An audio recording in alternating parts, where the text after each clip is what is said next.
So we've got a good look back on Saturday at the Tigers and got another one this morning. This morning we were only allowed to watch about the last 30 minutes, which is a weird deal. We always get the first 30 minutes. That goes back to Miles and Ogeron and even Kelly. And today they let us in for the last 30 minutes, which is fine.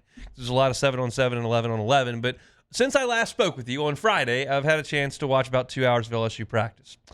And I will say this, and I feel the need, I don't know why, but I feel the need to give disclaimers anytime I start talking about things here. And I'm going to give this one, like, it's August 4th. I'm not really making declarative statements about how LSU's going to look in November right now. But I do feel a little bit differently today than I have in the last couple of camps. And the reason for that is, to me, the defense is punching back here. Now, we may not see, in my time covering LSU moving forward, another discrepancy between the two units like we saw in 2023 with a Heisman winner and two guys who, after 1 year in the NFL, made the top 50 players in the league list in Jaden Daniels, Malik Neighbors, and Brian Thomas against the worst defense LSU's ever fielded. That's about as large a dichotomy as you can have between two units, and we saw that 2 years ago. And then last year, I came on here and I caught some heat for it, but I said, look, I'm watching these drills, and LSU's not covering anybody. And I'm fully aware that when you run one-on-ones with wide receivers on DBs on a football field that's 53 yards long and you give them 50 yards to operate vertically, it is clearly catered to the offense. I get it. I get 7-on-7 is catered to the offense.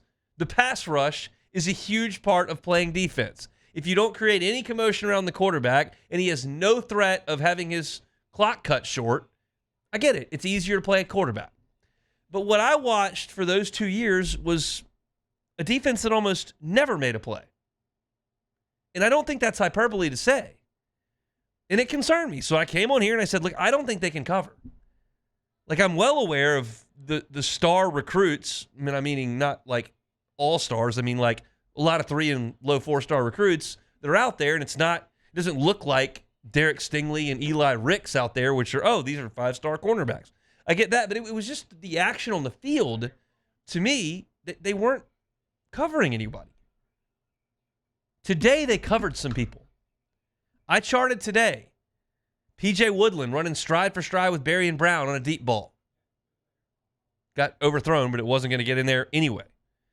Ashton Stamps shadowed Xavier Thomas down a sideline and broke up a pass on the rail. I saw an incredible play by A.J. Halsey in the 11-on-11, flying downhill and knocking a ball up that was a slant over the middle. I saw Tradez Green being shadowed by Whit Weeks in a ball that was sailed high on him. I saw a number of guys, different guys, in multiple reps, shadowing some guys and making some plays on the football. Also saw Harold Perkins with an interception today. They were in a zone concept, and it was on 7-on-7. Nuss thought he saw something. Perkins baited him into it. Nuss made the throw, and Perkins was standing still. It hit him right in the face mask. He ran it back the other way, and Garrett Nussmeier had some choice words for Mr. Perkins on the way back. But the offense certainly made their plays. Tradez Green had a ridiculous leaping catch on the right sideline. I saw Kyle Parker once again getting involved with some nice plays. Garrett Nussmeier continues to find a rhythm with Chris Hilton. He found him on a gorgeous, gorgeous throw where it was down the left sideline, kind of on a fade action, but not in the red zone. And there was a little bit of heat on Nussmeier. He stepped up, floated it just over DJ Pickett's head to a streaking Hilton, who the momentum carried him after the catch out of bounds, so it would have been about a 20-yard gain. It was a perfect throw and catch. Like, there was plenty of good on the offense, but the defense punched back in coverage today. And that's on the heels of Saturday's workout, where LSU's front seven just wrecked. Nussmeier was uncomfortable. He was inaccurate. He didn't have time. They got sacks. It was a host of different guys. Jamari Butler got back there. Bernard Gooden is living in the backfield. I'm going to talk about him a little bit later. We saw Patrick Payton back there a couple times as well. We saw the linebacking core, Tylen Singleton, get in there and create plays in the backfield. I thought LSU's front seven won the day on Saturday, and I thought their back five were very competitive today. And at this point in camp, when I consider that Garrett Nussmeier's a fifth-year senior that threw for 4,000 last year, he threw to Xavier Thomas last year. He's thrown to Chris Hilton for 3 years when he's been healthy. You got Barry and Brown and Chris and Nick Anderson out there. You've got Trades Green, who's now a year into the program.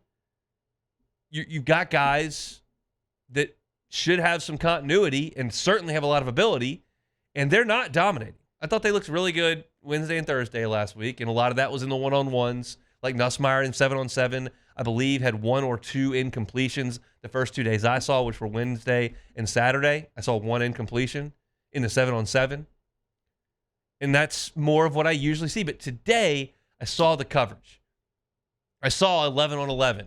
A little play action, half boot to the right. Nussmeier dumping it off in the flat. Bauer Sharp makes the catch at the line of scrimmage. Harold Perkins right there.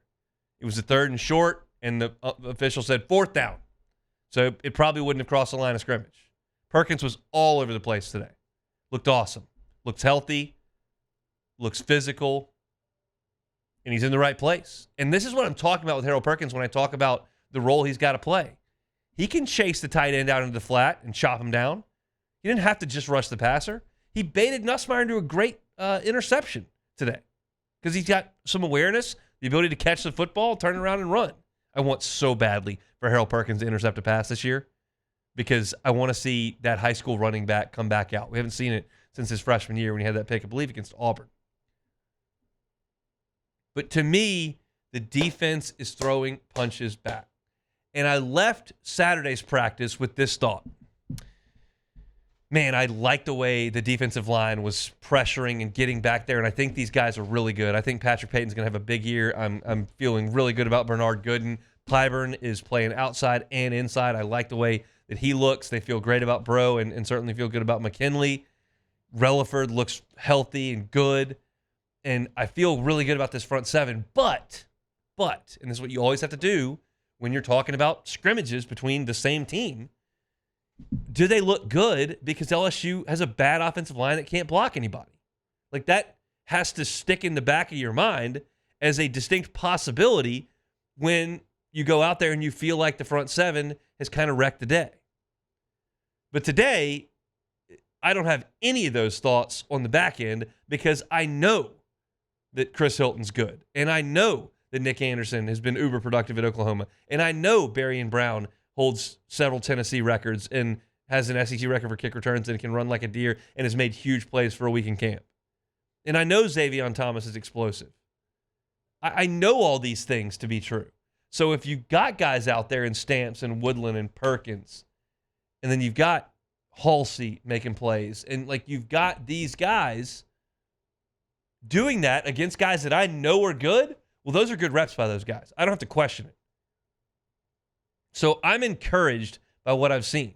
Am I still concerned a little bit about the offensive line? Yes. Am I completely and totally sold that LSU is going to be a dominant defensive front? Not quite. But if you read my piece on LouisianaSports.net today, Sunday, you saw I ranked the position groups and I put edge first. Because I think those guys have skins on the wall, experience, talent, and a great position coach. But they still may be aided a little bit by the fact that LSU's offensive line might not be great. There are variables there, but there are fewer of them when you talk about LSU's receivers going against those corners. So I am encouraged by what Baker's unit is doing right now. I'm encouraged. I'm not down on the offense at all. I'm not quitting on the offensive line at all.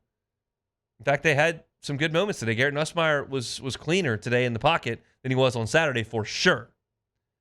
And I think that's the healthiest thing you can have in a fall camp is there's a little bit of tug-of-war where one day the offense wins one day the defense wins one day the offense wins one, the offense wins another one, the defense fights back. And I can say this, the intensity level is high. There's a little bit of chippiness out there. Those guys are competing, and I think it's been a fairly competitive fall camp between LSU's offense and their defense, and most of us feel like the offense is going to be explosive. The defense can hold their own with those guys. That's a big, big deal. Hey, thanks for watching Hunt on LSU. Before you get out of here, do us a couple of favors. Hit that like button, leave your comments below, and subscribe to the channel for all your Fighting Tiger football talk. See you next time.